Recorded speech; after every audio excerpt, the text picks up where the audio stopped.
What's up, guys? Welcome back to another episode of the Camaro engine rebuild. Today we're going to be installing the lifters, the push rods, and setting the rocker lash on the 350. So as usual, here's all of our new parts here. We've got our lifters, half of them in an oil bath right now to get all soaked up. Now, a lot of people are scared of doing rocker adjustments, and that's exactly why I want to try and do it myself, because I've never rebuilt an engine before. I want to do every single part of this by myself. So I've consumed so many hours of information online, and I'm going to do exactly what I've learned, and hopefully if it works for me, it'll work for you guys as well. So follow along and hopefully you can learn something here. So what we're going to do first is install our lifters. Now these just slide down carefully into these little bores here.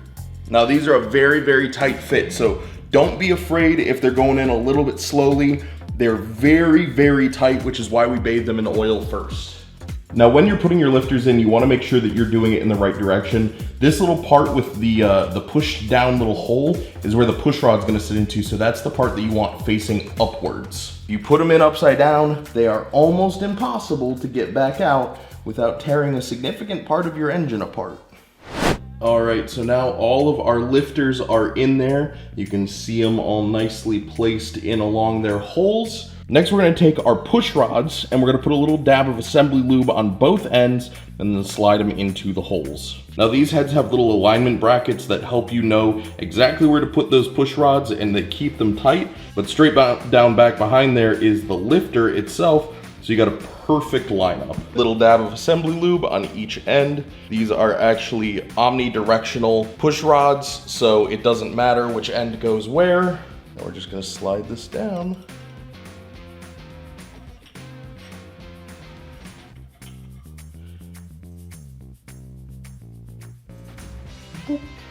You know, working on V8 engines is really cool and fun, except for the fact that you have to do everything like 16 times.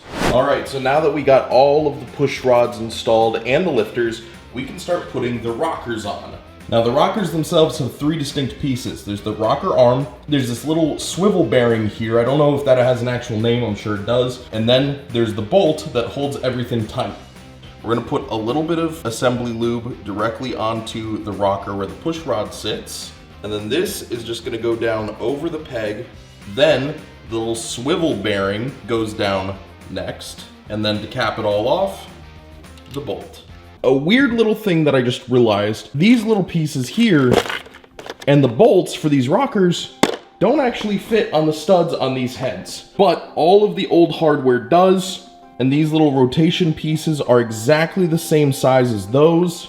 So we're gonna be using the old hardware with the new rockers. The process is exactly the same, but it is just something that you guys might wanna be aware of if you're buying rockers separate from your heads. Okay, so now it's time to actually install the rockers. Slide this over your bolt, put the little swivel bearing in there, and then you're just gonna put your nut on.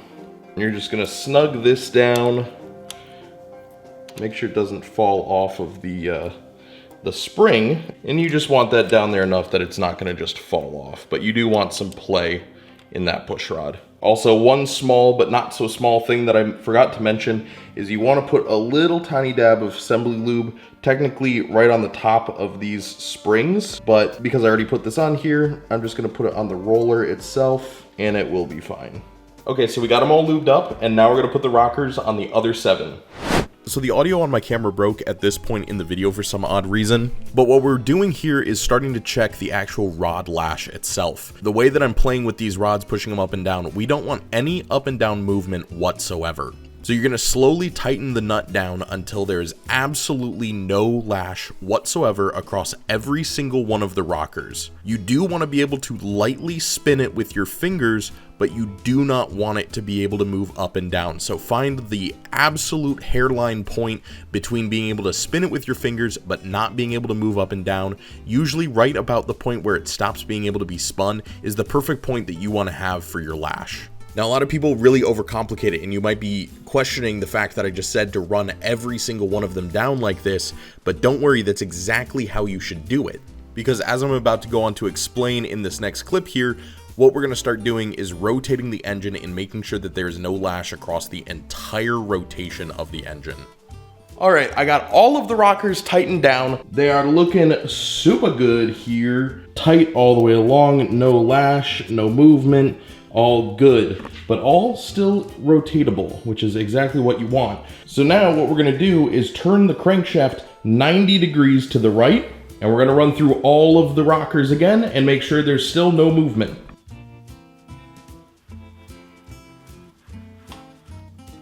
Now see, this one's loosened up. These are tight, tight. Oh, that one's loose.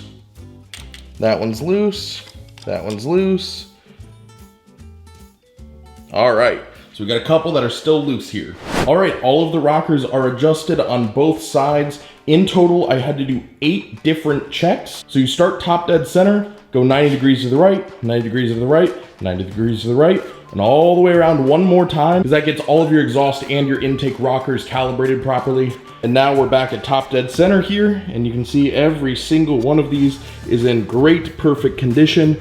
Now we just have to preload them, which is a super easy process that just requires adding an extra half turn to every single one of the bolts. Some people do 3/4 of a turn, some people do 1/4 a turn, some people even do a full turn, but I'm gonna do a half turn because that seems to be the most commonly accepted one. So all you do for your preload is you put your socket on, and we're gonna point it straight up, and then you're just gonna turn it, half turn, all the way down to the bottom.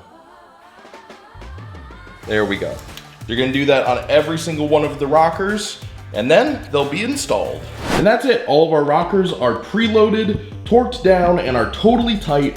And they're gonna run super, super well the first start of this engine. I don't have to worry about the rockers anymore. They are in, they're ready to go. And overall, that was pretty easy. It's not as hard as people make it out to be. All you have to do is be willing to try. And that's it. Another piece of the engine successfully installed. In the next couple videos here, we're gonna be putting on the intake manifold, the rest of the pieces of it, and then giving it its first start. So hopefully you guys will join me along for the ride as we rebuild this engine and this beautiful 75 Camaro behind me here. And if you enjoyed the video, make sure to give a like, subscribe, and I'll catch you guys in the next video. See ya!